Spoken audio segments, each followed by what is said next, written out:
first tip I have is to recognize when you're feeling low. Understand that that is not where you have to stay. It's okay to have moments when you're just not feeling it. You have to be able to tell yourself, this is not where I'm supposed to be. It's opening the door, allowing you to escape the negative. So number 2, I wrote down, life has its ups and downs. This is how life is. You may be at a peak for a long period of time, and then if you have the understanding that life goes like this, then you'll know that there is a peak ahead. That's just the law of the universe. What goes up must come down. There is going to be a moment on the other side where I can say, wow, I made it. So number 3, I put practice gratitude. Expressing what you are grateful for, it's an automatic mood shift. I'm telling you, let's say you've been going through some things and it seems like you can never win. It just seems like there's one negative thing after the other. If you can point out the things that you're grateful for in those moments, I'm telling you, it will make what you're going through seem so small. Count your blessings. We all have a lot of things that we've gone through and things that are happening every day, but those things don't compare to the things that matter most. When's the last time that you've thanked God that you can see, or that you can hear and be able to communicate, So there's always something to be grateful for.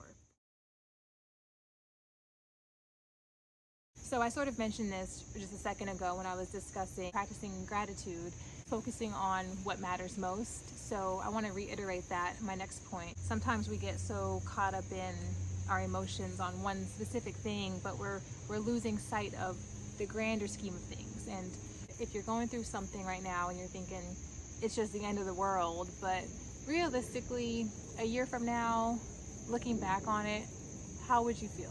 Are you still just as upset, or would you think, that was really petty, that wasn't even that big of a deal after all? You can have that same moment while you're upset too. You could say, a year from now, am I really going to still be worrying about this? If the answer is no, then let it go. Stop complaining. I had to really break through this paradigm myself. I was someone who complained a lot, oh, my head hurts, oh, I don't feel like doing this. Complaining about work, complaining about my hair, if my hair isn't turning out right, we're always complaining. Complaining is wasting time. You can skip the complaining and then just jump right to the solution. If there's a problem, how can I fix it? If I'm having a bad hair day, okay, what can I do to fix it? What can we do? Because we have somewhere to be right now. What are we going to do? Are you going to sit here and be sad that your hair is messed up, or are you going to just figure it out, So just understand that complaining is wasting time. I consider venting complaining too, just being real with you. I would put those in the same category, because sometimes we try to justify our complaining because we're saying, oh, we're just venting. We're just trying to get this off of our chest. But realistically, is venting really helping you? Unless you're expressing something to get guidance from someone and you're trying to get advice, that's different. But if you're solely just trying to get it out, I don't see that as very productive.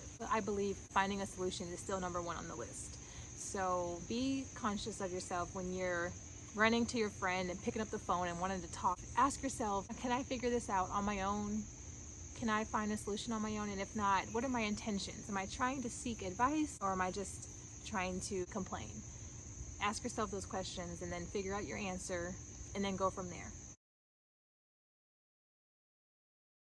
Uplifting music definitely is a mood booster. So if you're feeling low, instead of listening to music that aids in your depression, I would choose a more positive song than something that pretty much keeps you in the same state of mind. Like if you're going through a breakup and you're listening to breakup songs, like you're not trying to solve anything, you're just saying, I'm going through this song relates to it, yeah, let's jam out to it. Like, for what? Positive music, positive affirmations. You can Google them on, not Google them, you can YouTube them.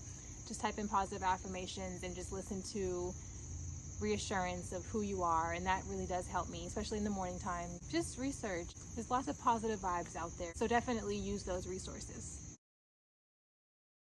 So the last tip I have is to meditate. Meditation comes in different forms. It can be through prayer, it can be through research or reading. If you're meditating on a subject, similar to contemplating, you're meditating on a subject matter or a topic. And it also, of course, can be just you sitting in silence, just clearing your mind. You'd be surprised at how much tension you're holding on to and how much negative energy is just stuck within you. When you sit in silence and just be, and you don't have any thoughts, you don't have any judgments, even your name, none of that matters when you're meditating. You're not even your body, you know what I'm saying? It's just total bliss. And if you can reach that point, I'm still trying to master the point of meditation where I'm literally having no thoughts at all and totally absent from this dimension. But I've heard great things about it once you do reach that level, and it takes practice. So they say doing it 5 to 15 minutes a day for, at least a month can get you to that point. So yeah, so try to do that for at least 5 minutes to 15 minutes a day, and eventually it'll get a little easier and you'll have less thoughts. Hope these tips help you guys. Practice these tips daily. I believe that it can help release some tension and help you guys see a new perspective and a new way of life. So thank you guys so much for watching, and I'll see you guys in my next video.